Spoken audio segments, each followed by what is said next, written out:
देखें, जो ट्रंप ने कल अपनी टेबल पे बैठ के दिवाली के हिसाब से जो पैगाम दिया पाकिस्तान के हवाले से, वो फिर उम्मीद अफजा है कि वो बार बार मोदी को ग्रेट फ्रेंड भी कह रहे हैं, साथ धमकी भी लगा रहे हैं कि तेल ना लेने की यकीन दहानी कराई है। अब उसके जवाब में इंडियन फॉरेन ऑफिस कब बोलता है, क्योंकि पहले भी यही हुआ था, इन्होंने कहा तो उन्होंने कहा नहीं, कोई ऐसी यकीन दहानी नहीं, और दूसरे जंग ना करने की। लेकिन मोदी को आप, पाकिस्तान तो हल्का नहीं लेगा, हमें भी नहीं लेना चाहिए कि मोदी को आप ये ना समझें कि वो ट्रंप के कहने पे रुक जाएगा, बिल्कुल नहीं रुकेगा। उसके दिमाग में जो चीज़, वो बुच्चरफ गुजरात ऐसे नहीं बना था, बिल्कुल उसके जहन में मुसलमानों के लिए जो एक नफ़रत भरी हुई है वो पाकिस्तान के हवाले से और ज़्यादा हो जाती है। तो पाकिस्तान की मुसल्लह अफवाज तो बिल्कुल तैयार हैं, गवर्नमेंट भी तैयार है कि ठीक है, जब होगा, जब आर्मी चीफ रिस्पॉन्ड करते हैं ना उनके मुसल्लह अफवाज के सरबराहों के, वो जो मालिक होलिया उन सबको हुआ है कि 90 दिन बाद याद आ रहा है, किसी को कभी कुछ याद आ रहा है, और पूरी दुनिया कह रही है कि राफेल हमने गिरा दी हैं। उसका इलाज जहनी बीमारी का तो नहीं हो सकता। हाँ, उनके तसल्ली दोबारा ज़रूर होगी।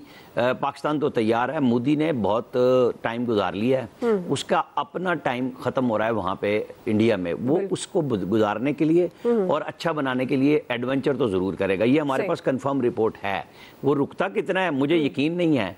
बहरहाल वो करे शौक पूरा, इंशाल्लाह उनको हम फिर जवाब देंगे, उनकी नानी याद कराएंगे।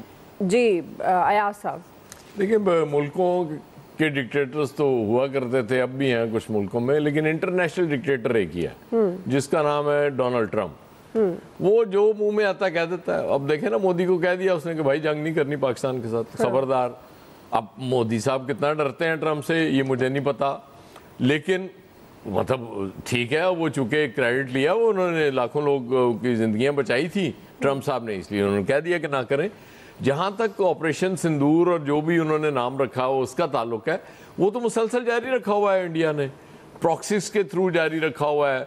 उसके बाद उसने अफगानिस्तान के थ्रू पूरी कोशिश की है। वो बचना चाह रहा है, इसमें कोई शक नहीं है कि डायरेक्ट कॉन्फ्लिक्ट से बचना चाह रहा है। जो पिछली दफा हुआ था वो इतनी बुरी हुई है कि वो चाहता है कि इनडायरेक्ट कोई ऐसी पाकिस्तान को डैमेज करने की कोशिश करे, लेकिन अल्लाह का फजल है, हमारा दिफा बड़ा मजबूत है और मोदी साहब को समझ भी आ रही है। लेकिन स्टिल चूंकि वो काओ बेल्ट में इलेक्शन हारना मौत है बीजेपी की और इसकी नरेंद्र मोदी की, इसलिए वो बिल्कुल ठीक बात है कि एडवेंचर करने की कोशिश जरूर करें। सयाज साहब, भारतीय धमकियां, क्या इंडिया अब भी वाकई जंग चाहता है? जो कुछ पहले हुआ वो सब भूल गया? नहीं, उसके लिए भारत के लिए एक बहुत बड़ा सबक था, और उसके लिए जो उसने अपनी जंग बचाने के लिए, जंग रुकवाने के लिए उसने खुद जाके अमेरिका के आगे उनके पांव पकड़े और डोनाल्ड ट्रंप से कहा कि जंग बंदी कराई जाए। पाकिस्तान ने तो पहले कहा था कि जंग आप शुरू करेंगे, ख़त्म हम करेंगे।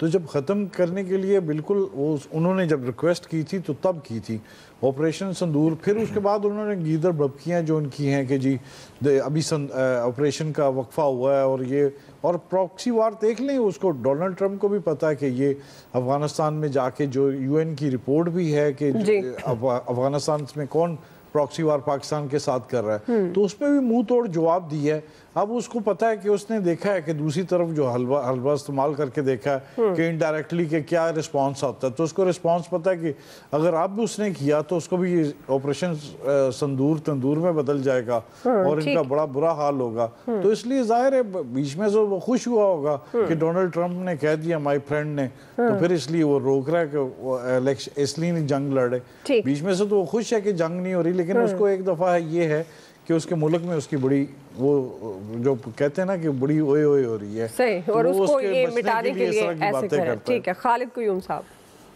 देखिए कि पाक भारत जंग में जिल्लत अमेज जो शिकस्त हुई थी भारत को, नरेंद्र मोदी को, उसके बाद बैन अल-अक़वामी सतह पर भी जो सफारती महाज था, सफारती सतह पर भी भारत को जो है वो बड़ी बदतरीन शिकस्त का सामना करना पड़ा, और इस पर जो है भारत के अंदर भी दबाव था और ख़ास तौर पर ना सिर्फ पार्लियामेंट के अंदर, वहाँ की अपोजिशन की तरफ से भी दबाव था, और इसके साथ जो है बीजेपी के अंदर भी एक जो है वो तकसीम इस हवाले से खुलकर सामने आई। वहाँ पर भी नरेंद्र मोदी को जो है वो टारगेट किया गया, और एक ग्रुप चाहता है कि अब आगे जो है वो बीजेपी की क़यादत जो है उसको तब्दील किया जाए, नया प्राइम मिनिस्टर आगे जो है वो लाया जाए।